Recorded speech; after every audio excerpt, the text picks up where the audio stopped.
This is my first time on Zoom, so good morning, everyone. I know how to unmute now. How are you? I'm good. Good. So thank you, Amy, for allowing me to do this. This is fun, and I love being in front of the group. And so we've got a lot of stuff to talk about today.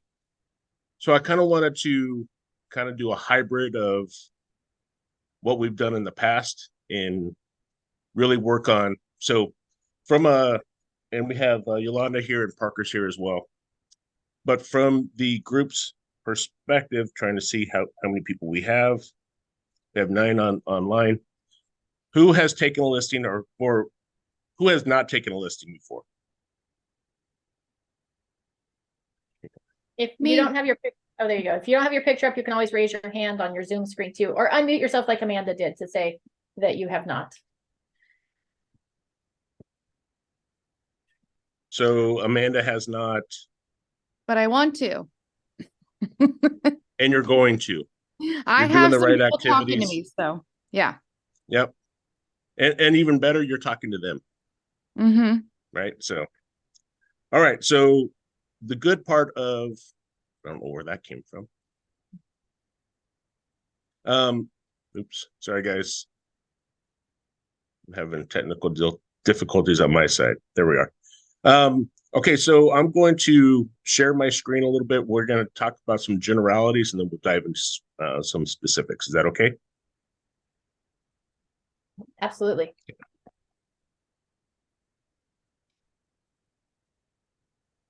So from our side, we're going to talk about a few things today. And I fully believe, so when I first got into the business, it was 2010. It was not the easiest time to get in the business. It was the middle of the Great Recession, if you remember it. It was very challenging to do any kind of business. Amy, you were in the business back then. But how was your thoughts? I was in the business back then. It was really fun. It was a fun time of struggling and having to really work to, especially you getting started in 2010, like you were really having to work to like get started and obtain listings. Right. And I kind of feel like this time is like that time in ways that a business is a little bit more challenging than it was in the past. And so one of the things that I credit any success that I've had, or some of the success that I've had in real estate, is that early on I was at least smart enough to know that I didn't know anything about real estate. And so I got a coach. And so I went to Mike Ferry and started attending all the conferences, and it was good for me, getting into that and learn about it. So Mike Ferry is a real estate coach. There's plenty of them out there. I highly recommend you get involved with some type of coaching. Do your research, because there's all kinds of coaches out there, but someone who's going to give you information, accountability, and help develop your skills and mindset. So one of the things that Mike always talked about was that there's a direct correlation between your skills and the amount you get paid, your compensation, right? So if that's true, then the more that we improve our skills, the higher our compensation should be. And I believe that is true. And if you work with a buyer and if you worked with a seller, which one's easier in general? What do you think? What's that? Okay, that's a good. So Yolanda says that the listings take less time, right? In general, right? Right. And would you say that which one requires more skill? Okay. Yeah. Well, I mean, I think that's fair. So Yolanda says that they're both equal, and I would say that there is a lot of. I mean, you do have to have skill from the buyer side, but if we can open up a door, we'll number one talk to someone, open up a door, write a purchase agreement, submit the purchase agreement, and there's more that goes into that. We can work with buyers pretty easily. However, when I go up to list a home or property for sale, and now all of a sudden I'm telling a homeowner that their property is worth $50,000 less than what they want it to be. Now we have some confrontation that's coming into play, and that can be challenging. It can be like, it almost feels like, and I used to feel that I would be strapping on this armor that I was going to go do battle with the seller to have this tough conversation. That's the mental kind of picture that I was painting, and it was true, right? But the fact is that it wasn't a fight. It wasn't something that had to be difficult. It's just I didn't know what to say. I didn't have the confidence pushing into that, and so that ended up being a little bit more challenging. So there's a lot that goes into it, right? So when we talk about listing preparation, we are also talking about pricing property, about determining where we are in the market. All right, are we in a seller's market? Are we in a neutral market? Are we in a buyer's market? Are the properties appreciating? Are they depreciating? Are they remaining flat? What are some of the things? And then we start getting into market expertise, right? What part of, so for instance, I know that a 3-bedroom, 2-bath, 1,500 square foot in Vacaville should reasonably get me, I don't know, let's just say 550, right? But if I go to a different area in Vacaville, it's very likely that I could get 650, even 700, right?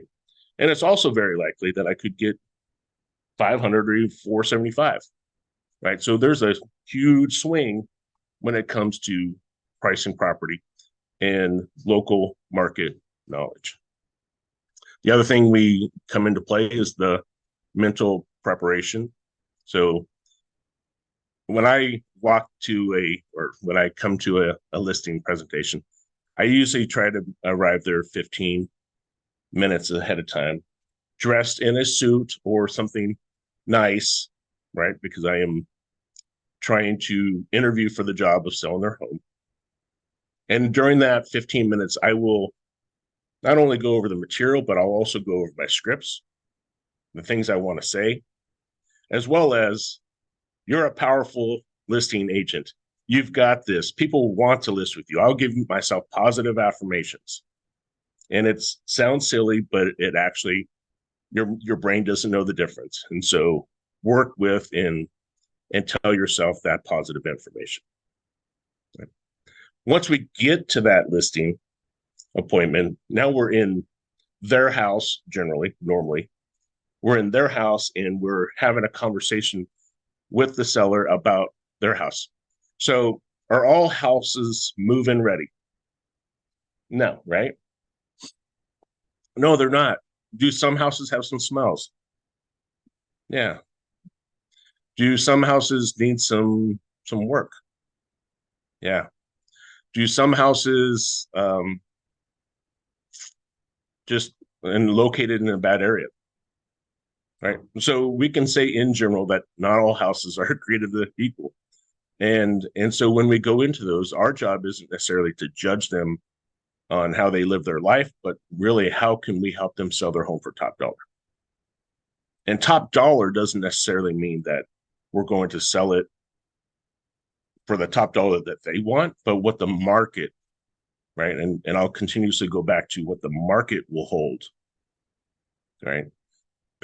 I would love to be able to control the market and give me that power, but I just don't have it. So what the market will tell us, what the market is telling us, is important. And then a plan of action.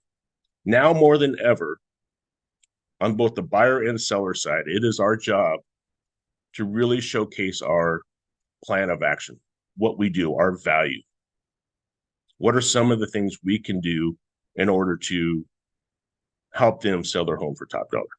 If I'm going to charge 100%, 50%, 10%, 3%, I don't care what the number is. If I'm going to charge a number, how do I justify what it is that I actually charge? Right. And then we throw in the added piece right now with the lawsuits that are one's been adjudicated, but there's a lot of copycat lawsuits coming. Now I have to start thinking about, is there something that the seller is willing to pay the other side, right? The buyer's broker. And so having those conversations can now be more challenging, right? So any general questions up front? Okay, I'm going to go through a quick couple things. We just talked about a few of these. Some of the tools that we have available to assist us with the marketing and the setup, right? That don't cost us anything. Oops. Our MLS, the RPRs, Cloud CMA, I use those all the time, or at least Cloud CMA. On our one login, we have OneSuite, Real Scout. Real Scout is largely towards the buyer's search engine. But if you look on over on the left-hand side in the, and I can show you that on the listing side, you can look at from a reverse prospecting standpoint, you can claim your listing, and then you can see all the agents that use Real Scout, and if they have clients that are in that that have clients that match your property's criteria. Our One Creative Studio is super nice. It is for marketing and branding. It's already templated, and you can come in and put your pictures or change it around. And it is connected to the MLS, yes. And then one print design as well. If you're printing professional flyers or a listing package or anything like that, you can also use that. We have a ton of other tools and resources inside of our one login. I encourage you to check it out. And if you'd like to do a deeper dive, I would sit down with you. Carly would sit down with you, or any of us. Okay. In addition, we have Boomtown as a CRM.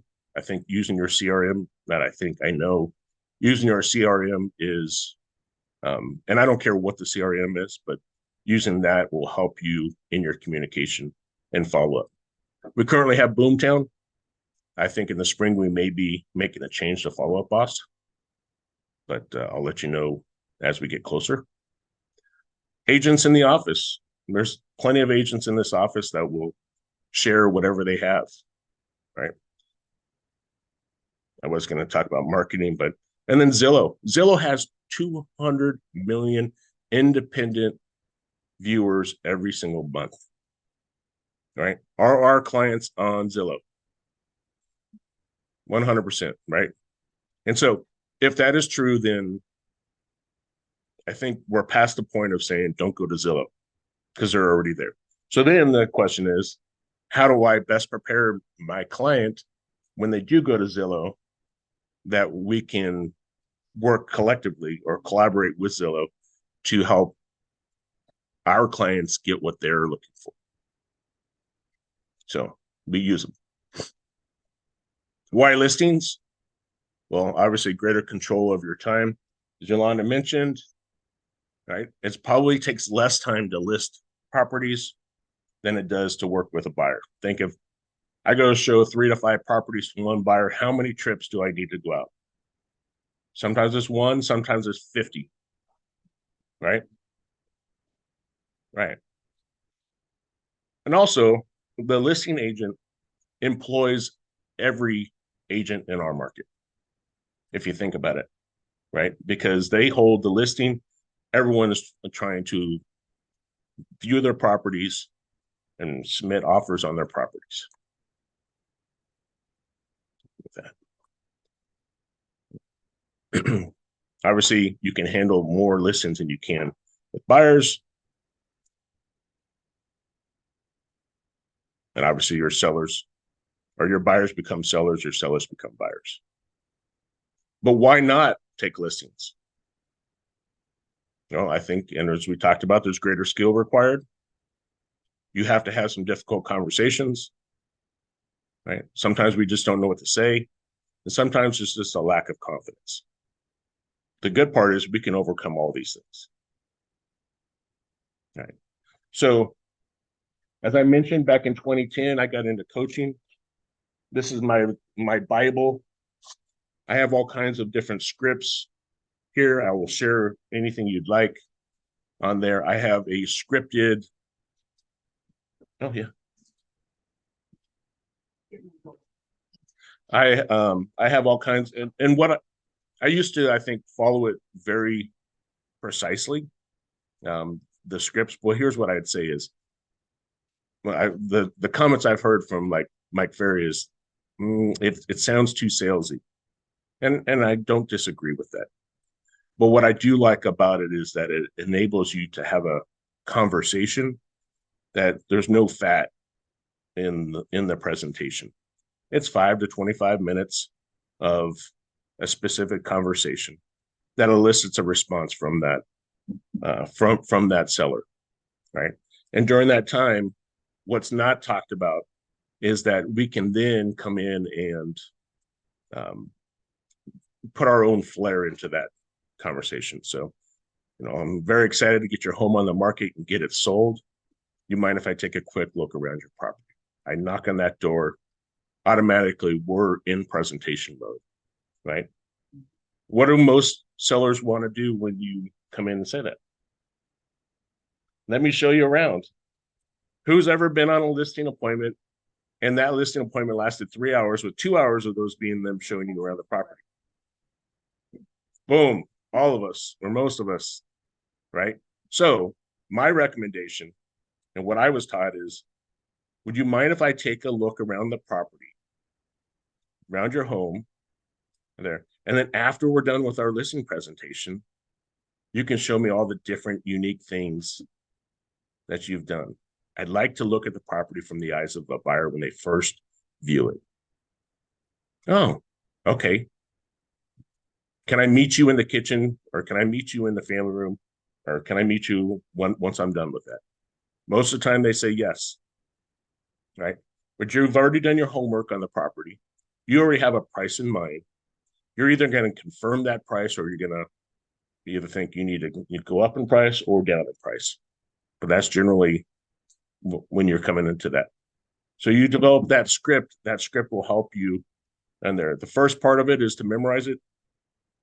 After you memorize it, you start to internalize it, right? And when you internalize it, you begin to customize it, and then you'll start to capitalize on it. One of the forward, this is just in general, family, occupation, recreation, dreams. When you're in conversation and you're stuck, this is a good conversation that you can have right there, just to draw out things. One of the things my dad talks about is, Amy, what high school did you go to? Right. And it's a script that he's had for, I don't know how long. Right. But it works for him. And it works for him because that draws out so many things. So he's a connector. Right. And so when he asks you what school did you go to high school, or what high school did you go to, you're going to say, I went to, let's say it's Vacaville High School.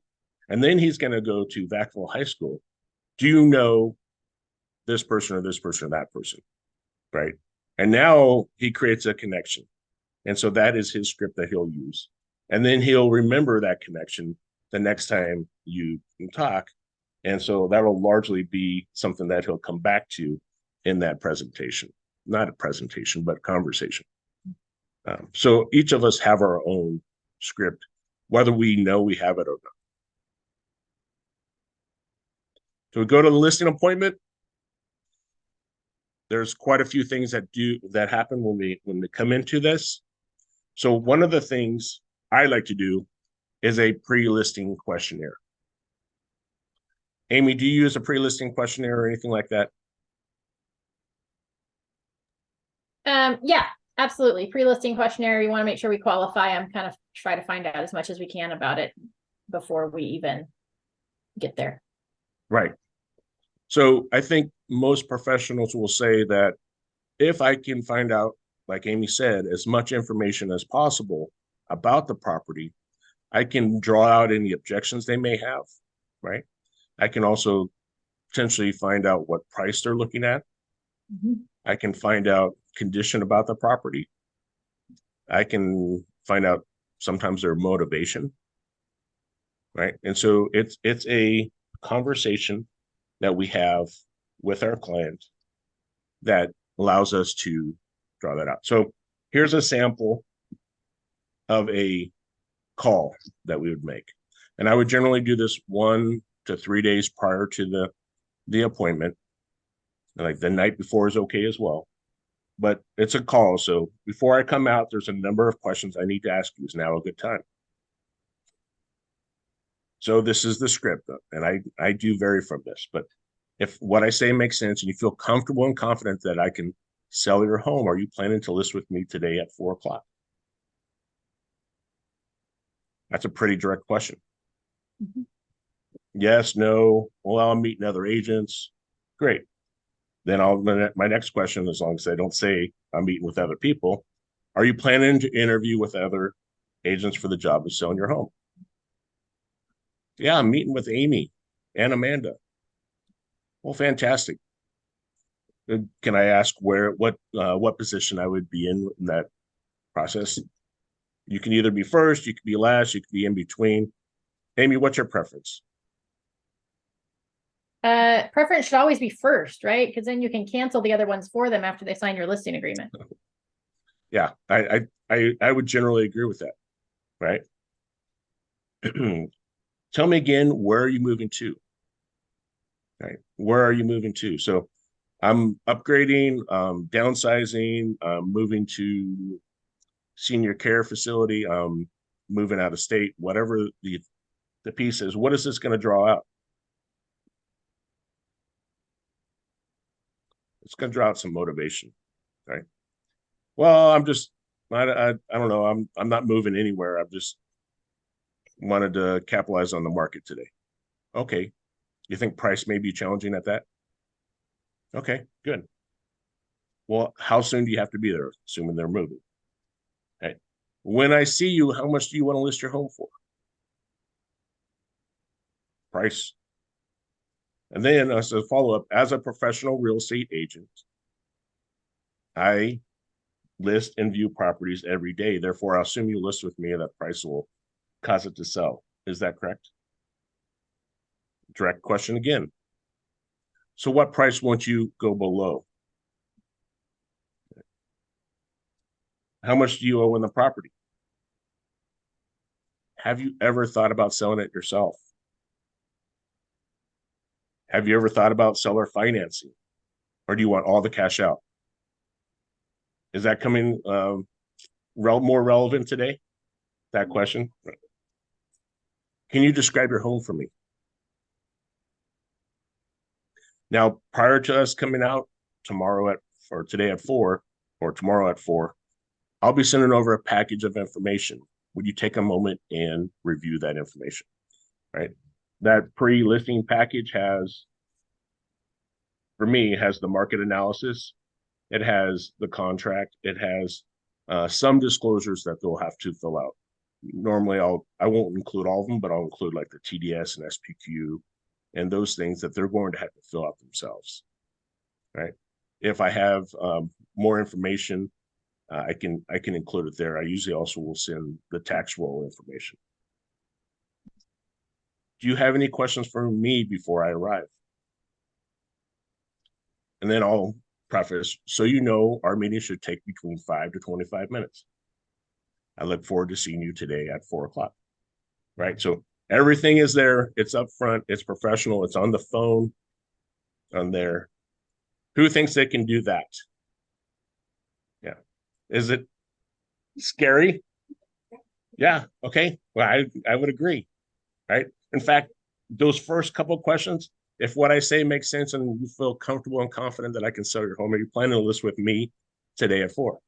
That's one. And the other one is, as a professional real estate agent, I listen and sell homes every single day. Therefore, I'll assume you'll list with me at a price that will cause your home to sell. Is that correct? That's a direct question also. And those can be scary. So while you're getting up in nerve to do that, maybe we can modify those 2 questions, but the questions themselves are valid. Any questions on that? conduct of the listing presentation. This is, again, coming dressed for success. You come into that house expecting to take the listing, right? I hope I take the listing. It's not a good plan, right? As Grandma Fox says, hopium is not a plan. Okay. So expect to take the listing. You'll be more successful.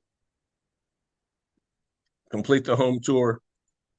During the presentation, you're going to have to do your homework on there. I'm going to give you a scripted way, and then I'm going to give you the way that I generally do it, right? That presentation should answer their questions, though. So who is the presentation for? Is it for us, or is it for our seller? It's for our seller, right? So when we're having that conversation, it's question based. Who should do the majority of the talking? Them, if we can, right? So I have a shortened presentation here. It's pretty quick. I can pass this to you via. We can email this to you or post it online. I've done that before. But it's, again, thank you for having me over. I'm excited about getting your home on the market and getting it sold. You mind if I take a quick look around the property or the home? I do that. I come back. So in the start of our conversation, I wrote down 3 really important questions. Right? Number 1, do you have to absolutely sell your home? Yes or no? Will you price your home to sell, or do you want it to sit on the market for a long period of time? And do you want me to handle the sale for you? If I absolutely have to sell my home, I'm going to price it appropriately. And yes, we'd like you to handle the sale. Guess what we need to do at that point? Get the listing in front of them. Let's go. Right? We have a motivated seller right there. They already have all the information. They may have, and sometimes you will do this where you've submitted this before and you'll come back and you have a signed listing agreement. Right? I would say almost 100% of the time, though, they're not, right? Then they're going to say, well, depends on what you have to say. And perfect. Well, at the end of my presentation today, one of 3 things are going to happen. One is that you'll have the opportunity to list your home with me. Number 2, you'll decide not to list your home with me. And 3, I may decide not to take this listing. I just want to know up front that any one of those 3 are okay.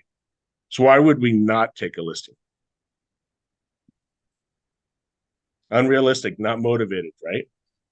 Absolutely.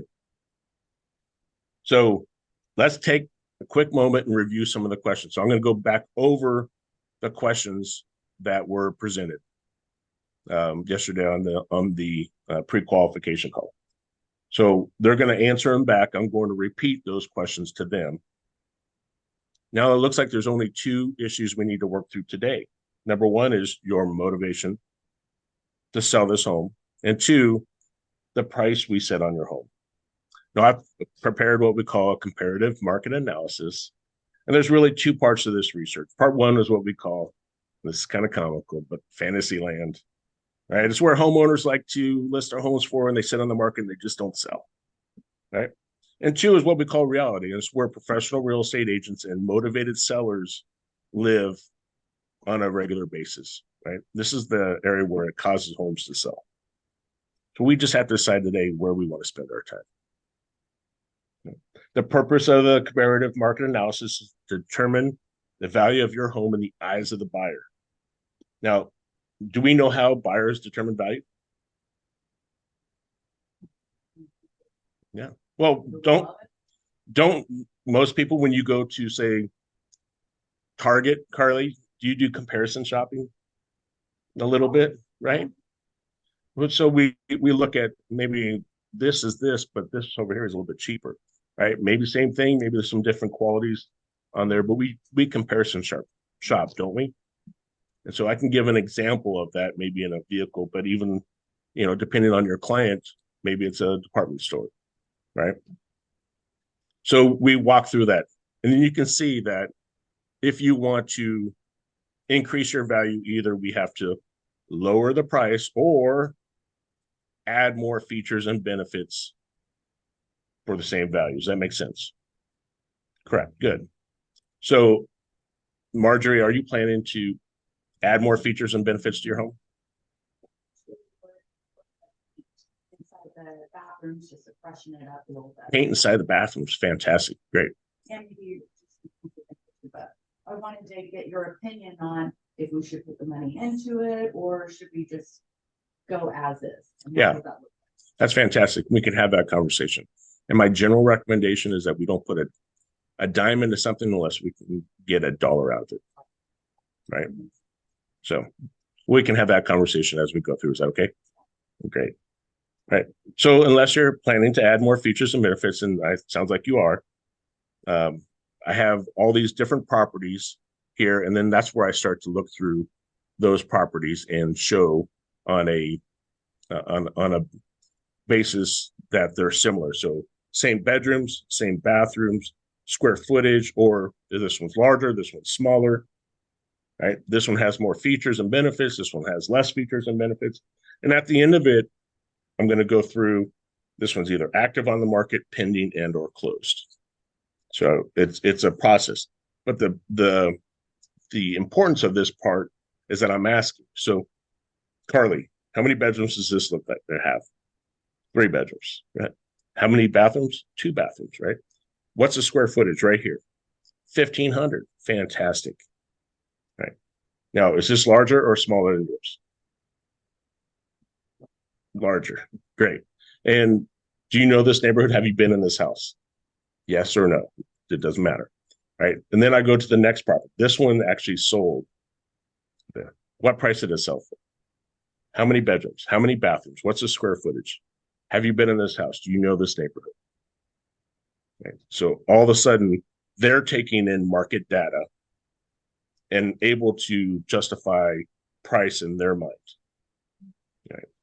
So once we go through that, Yolanda, what price do you feel we should set in order to get buyers to choose your home versus the competition?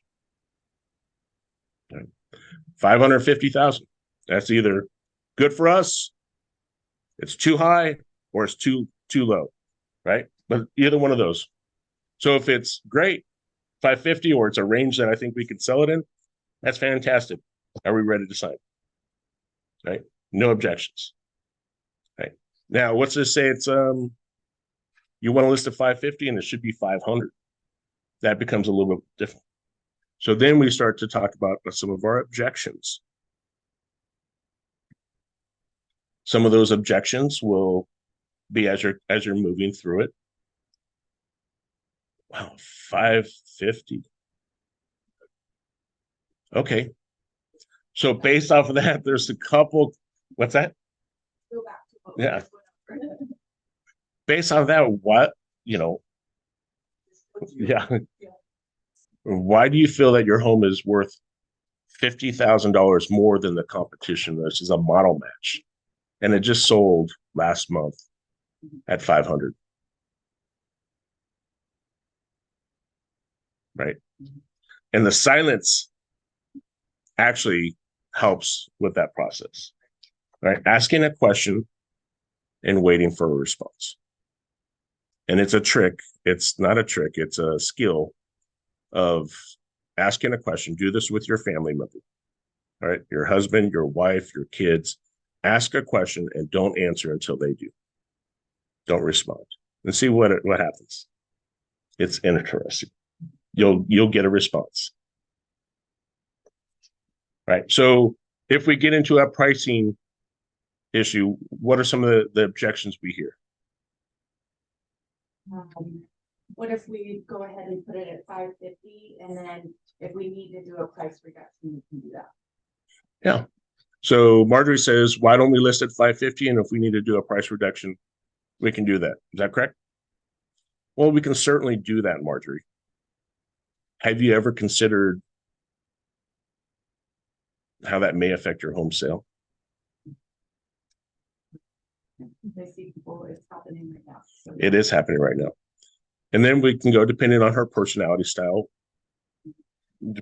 Are you aware of how many, what's the average days on the market right now? 35 days on the market, right? And we look at this property that sat on the market for how many days? 200 days. Now, you said you wanted to be in Alabama by February 1st, right? And would 200 days on the market put you in Alabama? No. Mm. So it sounds like you really can't afford to wait that long. Is that correct? All right. So that's why I'm going to make a recommendation that we list your home at 500,000. Will you list with me today at that price? Right. So, and she may say, no, how about 525? And if it reaches that threshold, I'm like, yes, absolutely. Let's get there. Now, what's also to talk about, if we're not going to hit the threshold of that, then we can continue on. We can, if it's going to sell, if we have a plan to move it down to an acceptable price, then great, we can do that. If we don't have a plan in place on there, then that's where we start to have some of those conversations to get them in an acceptable range. What's another objection that you may hear?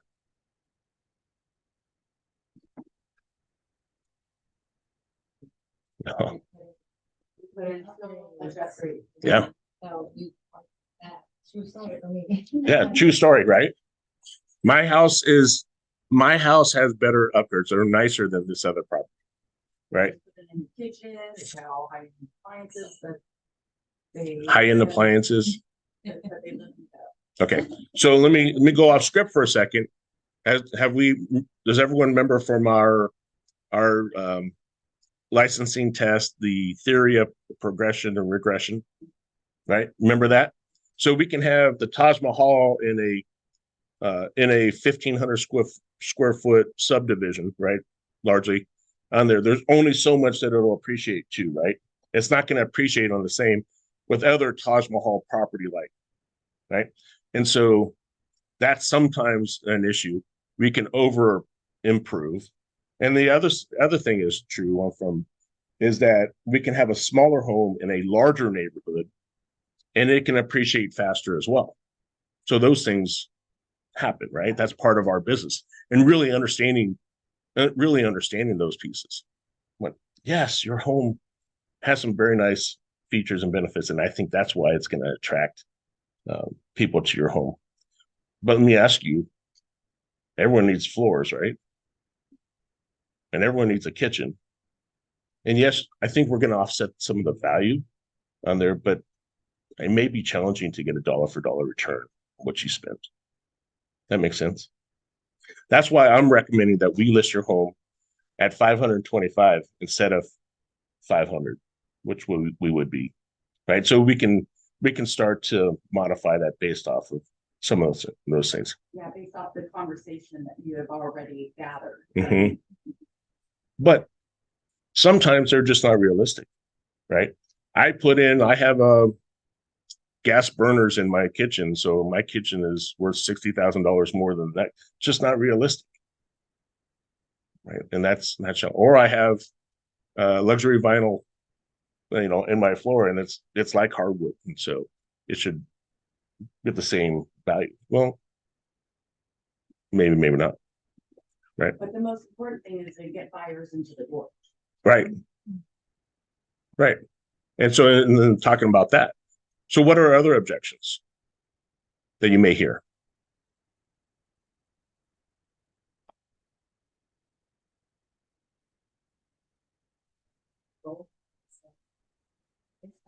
I don't know. Mm-hmm. What if we get a low value?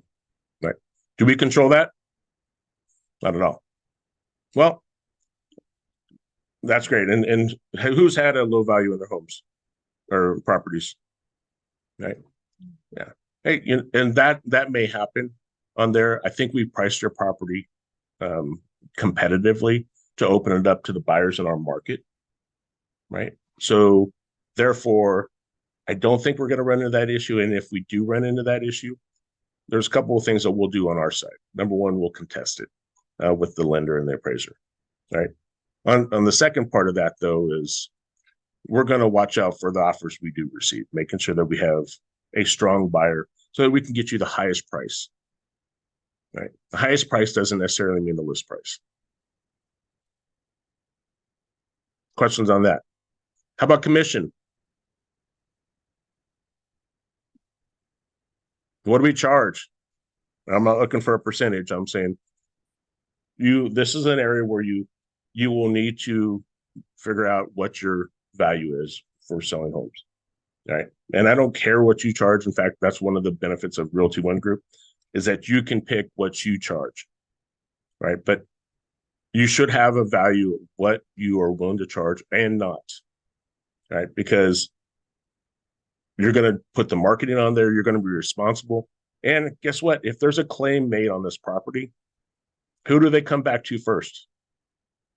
Us, right? And so they're going to come back to us. So you want to make sure that it's worth your time, your effort, your energy, there. I charge this, right? And then I'm going to explain what it is that I do. So with that, oops, I actually want to go back to that. Any questions so far?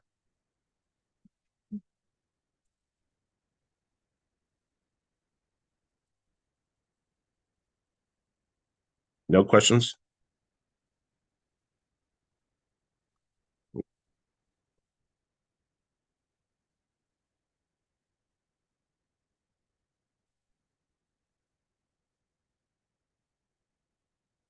Nope. That's not it either. Hold on.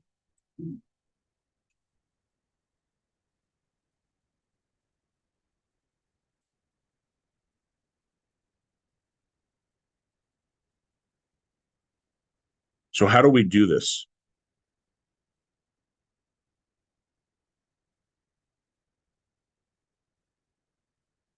So let's figure out a property that we're going to work together. Anyone have a property we want to research?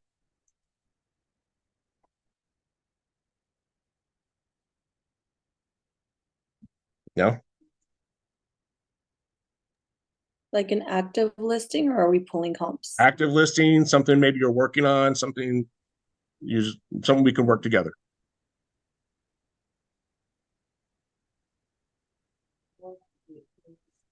Four 418 Hayes.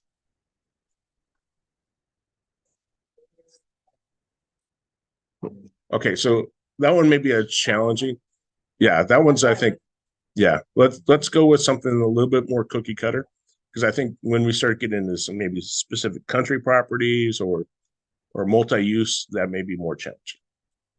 Let's do 561 Park Ridge. 561 Park Ridge. I like it. Okay, so here's my process for coming to do 516 Park Ridge. 561 Park Ridge, right? So I'm going to come into Barry's. I'm going to come into Barry's and pull up my interactive map.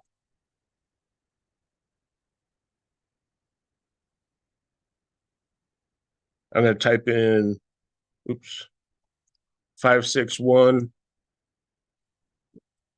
I'm going to learn how to type first.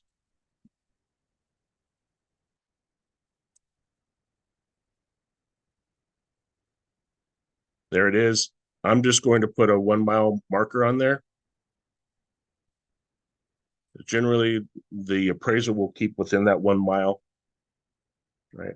Property subtype, I just want single family homes. And then what don't I have about Park Ridge right here?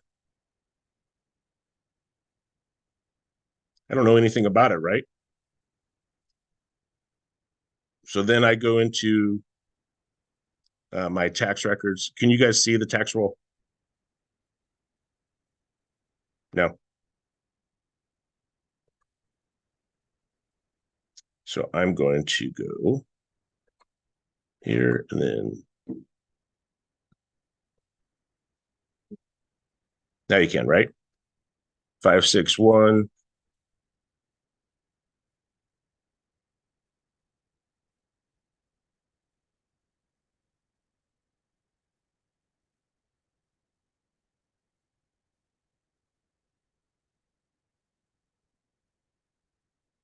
Or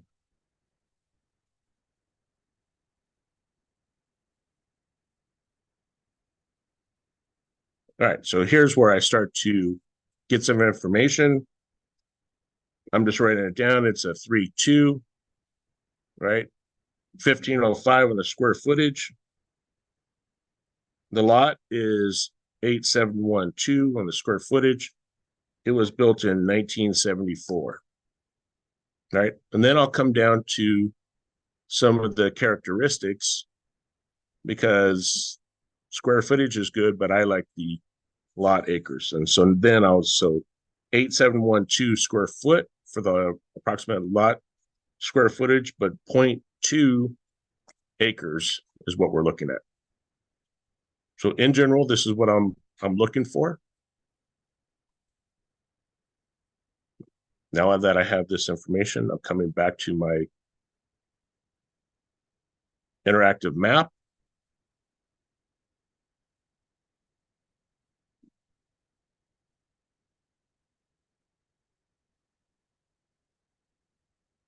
All right.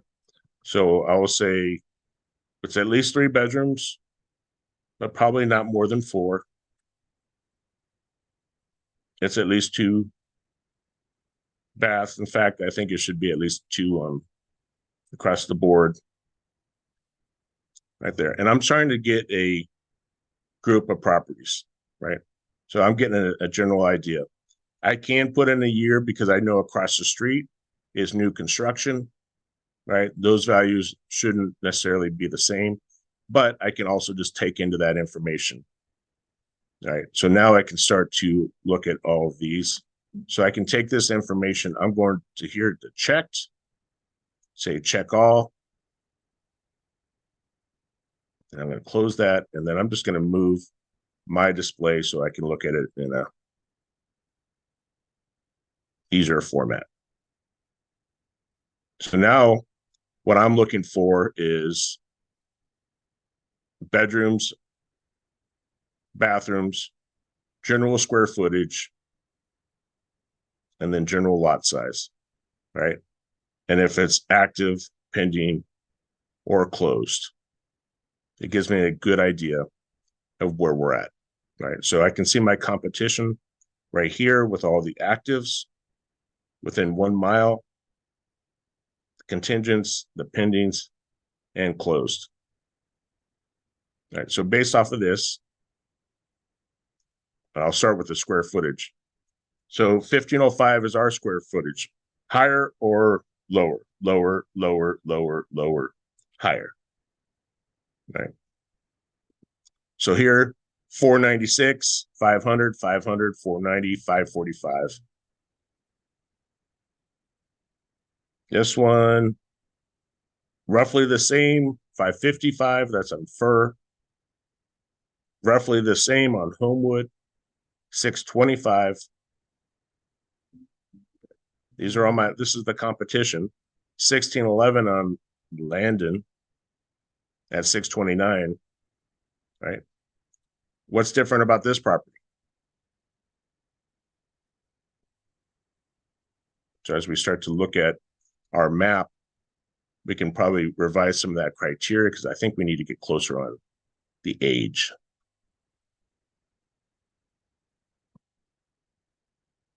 (1974), 1964 to 1984.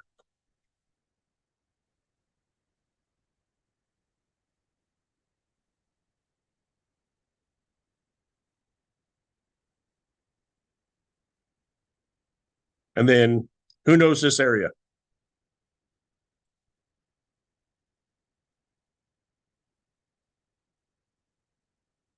So as I look at this general area, this is 366 Evergreen, general same area, right? Fruitville, very close, general same area. Crestview. Right. So I would say anything to the north of Fruitvale is the same. I would move away from your North Alamo properties, right? But yeah, generally not the same, right? And then I into the tree streets on there. I think you can reference it, but if I have better comps, I'm going to pull from the ones that are closer. That makes sense? Okay, so now I have this general information. This helps me the next phase. I have a general idea where I'm at. So I do a CMA, and I'm going to say, so I go over to Cloud CMA, and I have Carly Goodson as the seller here, 561,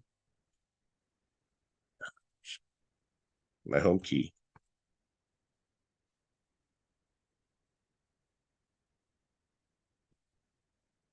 Three, 1,500. Start to fill out the information. Good. It has a 2-car garage. And then quick and dirty. Who's used CMA, Cloud CMA before? You like it? So I'll do. Yeah, quick and dirty is what I usually will use, and automatically populate. I do 20 listings, and I try just to go back to about 4 months. My appraiser wants to look back probably 3 months, so I just want to see what's there. But I go on the MLS first just because I want to take a larger snapshot of what has sold, and then I'll start to focus in. Okay. Well, good luck.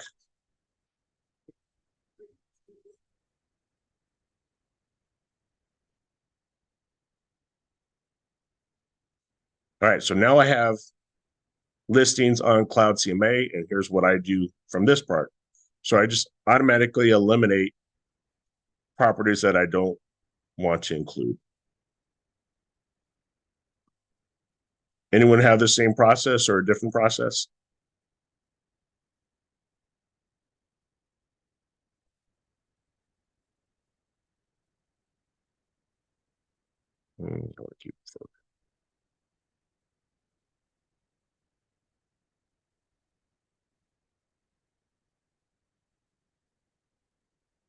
I can add them back in. And I also want to make sure that I'm not including like condos with single family, that type. That's what's on.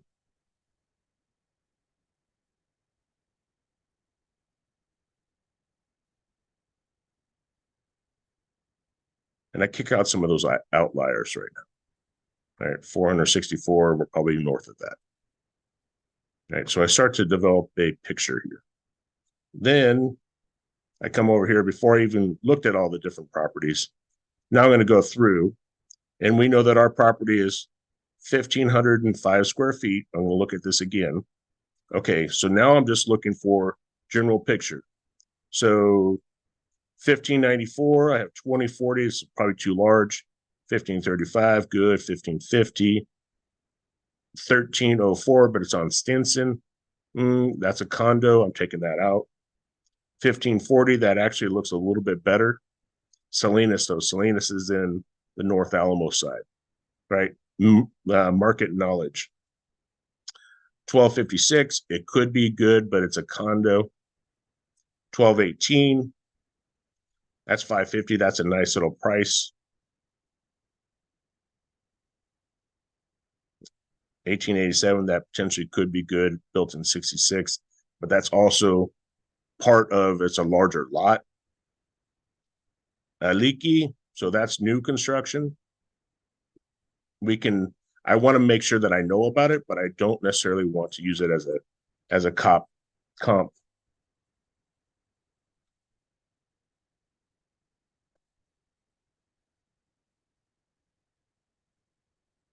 There we go.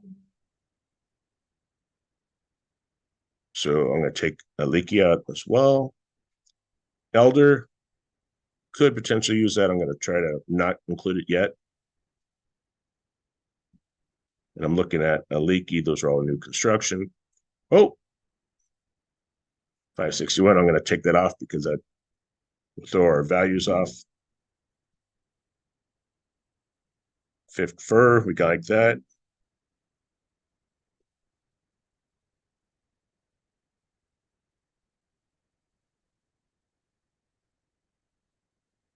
$19.50. Okay, so I think I have what I need in order to make a decent opinion on there. So based off of this, I'm looking at 620, 640, 675, 595, 545, in the 550 ranges, right? So my first snapshot was 550. Right. I don't know anything about the house. I don't even know about the interior right now. But all I know is based off what the market is telling me, 550. And then I start to put a range on that. Right. And so how big is my range? Right. And the other part is what's happening in the marketplace. All right. Are we flat? Are we appreciating? Are we depreciating? If we're appreciating and 550 is my mark, should I price above or below? Technique, but I would say if we're in an appreciating market and value is 550, I would price higher, right? If we're in a depreciating market and it's 550, I would price lower, right? Just generally to catch the market in the direction that it's moving on there. And then I do about a $30,000 range from there. So I'd say 550. I would probably come up to about 565, 570, and probably down to about 545, so I have about a $30,000 swing on there. Just seeing what it was, it looks like you're in contract. Adriana, what price are you in contract for? 575. Good for you. So fantastic, right? And so how did you determine that price? Well, kind of pulling the same comps you did. We ended up lowering the price because I had giving her a range of 550 to like 585, I think. And she refused. We ended up listing it at 599 and then ended up doing 2 price reductions. Good. So how's it been for you so far? We got a lot of traffic on the house, a lot of traffic. But when did you get a lot of traffic? I mean, every weekend we had an open house. We had a lot of traffic. I had a lot of appointments scheduled to come look at the property. And I had a couple agents wanting to submit offers for like 555. There you go. Which my client was like, no way, that's not gonna happen. Right. Yeah. So how did you handle that situation? With who? With the client or with the Yes. letting her know that they wanted to offer 555 or Yeah. Well, I told her, I said, look, I talked to an agent, this is what they're thinking, and just asked for her opinion. And she said, no, we're not doing that. And she is now under contract with a replacement home. So she needed to net a certain amount of money. So we knew 555 wasn't going to do it. Okay. There you go. Right. So now you have that based off of that information that we probably would have found out in the pre-qualification call, right? That she needed to net 555, or her bottom line would have been that amount, or during the listing presentation, we find that, then we could start to adjust some things, right? So based off of, without even going out and interviewing, we have a range there, 540 to 570. And then she has a different opinion, right? She wants to list it 600 or even higher. That's not unrealistic, right? And then you have to figure out what you can do. So you come down, you're just under 600 at 599. Is that within the threshold? Sure. Right. And then you receive an offer that is acceptable on there. If we're not receiving showings, that tells us we're probably overpriced, right? Or something, we need to do something different. And so having that conversation with her. Okay. So when we start to talk about customizing our listing package on there, you can do a lot with, the aesthetics of it. I recommend a couple things. I do a cover letter. My cover letter is like an FAQs. What sets you apart from other agents? How much do you charge? And what's included in your fees? So that's what I do during my my package. You see that I have changed my how much do you charge to just the seller side, right? And I may even adjust this, right? But it is, I'm going to negotiate what my fee for service is. And then I'm going to ask you now if they'd like to include something for the buyer's agent, right? So now we can start to have this conversation. Has anyone else done this?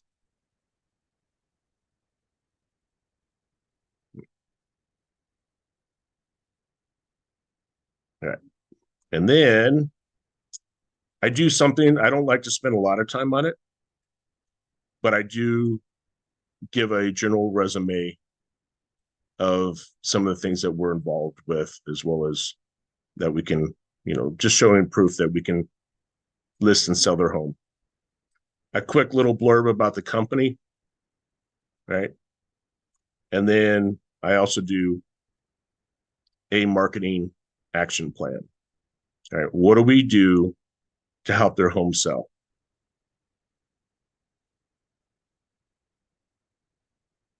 Do you ever get this question? What do you do for the price you charge? Yeah, I think that's the biggest one. It's one of them, right? Yeah. Yeah. So everyone puts it on the MLS. Everyone puts a sign in the front yard. Everyone has a lockbox on the property, right? What are some of the unique things that you do in there? I think one of the things that I heard I really like is an on-call advisor, right? This person is going to be asking questions. How about emotional support throughout the transaction? Right? That's different, but I like the idea that, because it's so true, amount of calls you receive from your client, they're either excited and or angry or sad or whatever it is. And we feel that emotion a lot of times. And so, and we also are the calming force in a transaction, right? Or at least we should be that calming force in a transaction. Right. A couple other things. Go ahead. Oh, I was just gonna say, I think it's important too to remember on kind of what are you gonna do to get the property sold, to also point out what you're gonna do once it's under contract to help the transaction run smoothly for them, because I don't think a lot of agents point that information out. And so really, we want to make sure that they understand they're going to be supported through the entire transaction, not just in getting an offer. Yes. And, absolutely right there, Amy. And I didn't focus on from contract to close from this piece, but that is, that's largely where we really earn whatever it is that we earn, right? The thing that I'll jump back on right now is we have a couple different things. So we do have our 1 Lux for your higher end properties. And I think in Solano County, I believe it's about 775 or higher. You have to have sold 3 properties above that amount in the last 24 months to qualify for the 1 Lux training, but it's a luxury brand. that's something that if you're selling in the higher end, that you can have that certification as a certified luxury marketing specialist. And it comes with different marketing assets that you can have. Realty One Group has one creative design studios that does really nice marketing assets as well that you can tailor. And then we just received, oops, didn't need to do that. We just received Marketing Showcase. Let me see, I think it's here.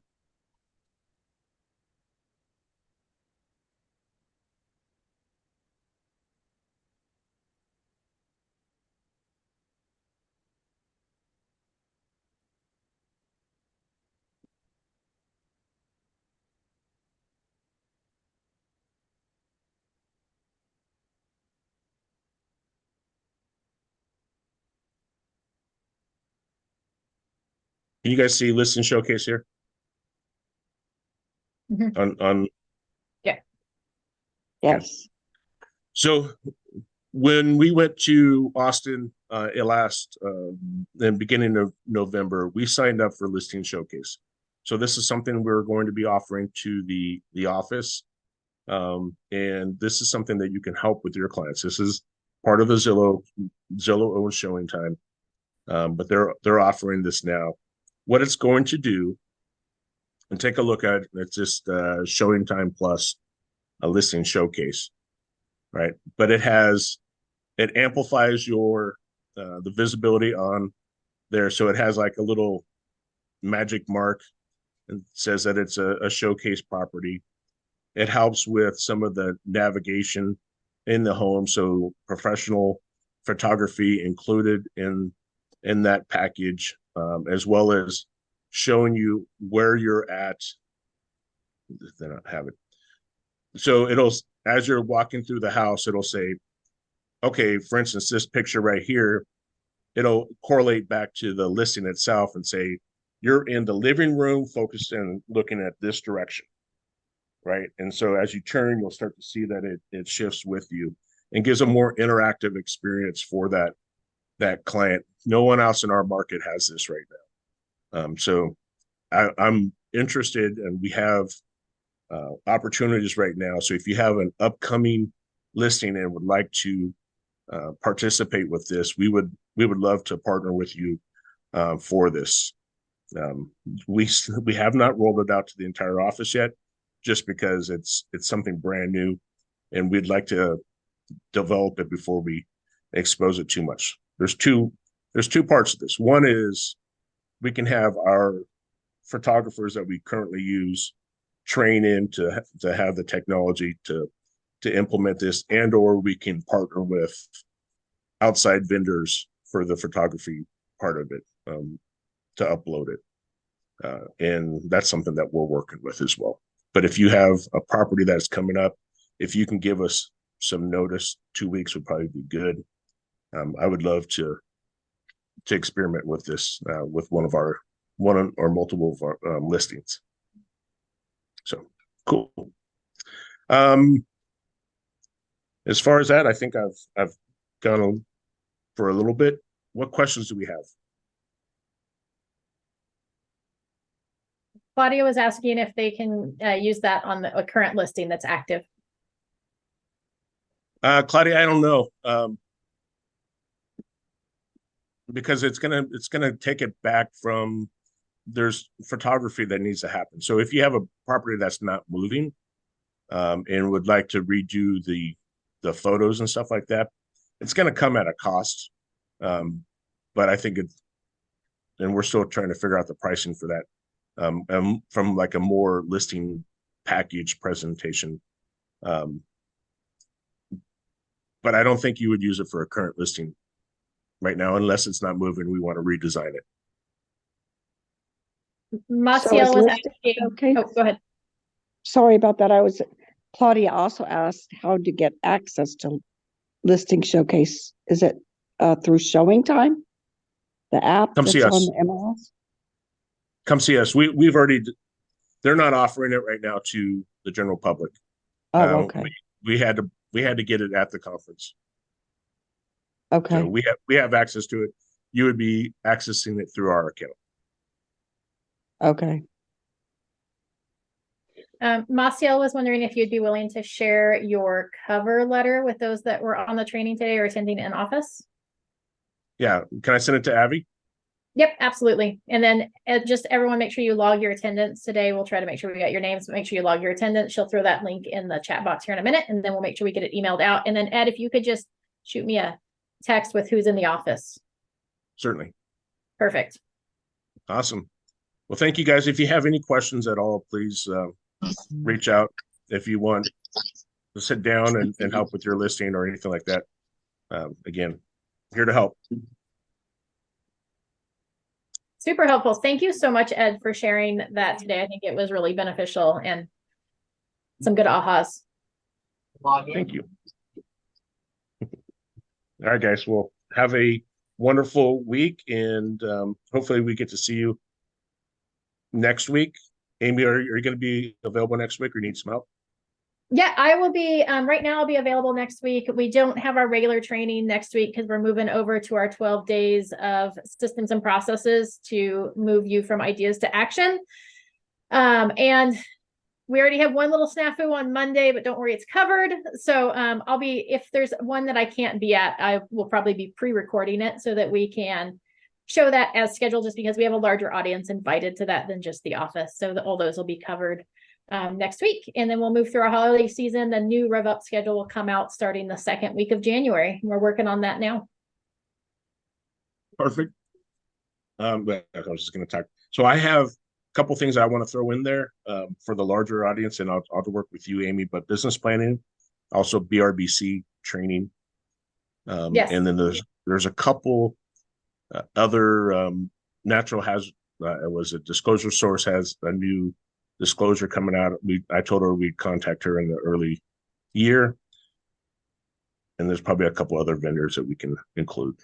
Absolutely. And I will be doing a business planning, actually from the other side of business, but that everyone will be invited to. That's on January 5th. No, that's not January 5th. January 15th, I believe. It's a Monday. We'll be doing a business planning, a longer. I did one that was kind of like a week long. Well, we did multiple sessions, but we'll be diving in January 15th for those that haven't yet solidified their business plan or need help. It'll probably be a 3 to 4 hour class where we'll be kind of diving through all of the pieces of business planning with regards to real estate. So I'll get that out as well. Awesome. Another thing I just did, I don't know, I think I sent it to you, but I did a Chat GPT and made some prompts from a top real estate coach in the United States, right? And I said, what's the listing process, top listing processes and objections on there? And in a very short order, gave me a set plan. So utilize the technologies that is in front of us. It's fantastic. And it's not 100%, but it certainly was created in about, I don't know, 2 minutes, and just so it was really quick, and then we can go from there. All right, guys, thank you. Thank you. Have a great one. Thank you, Ed, for doing this. Yep.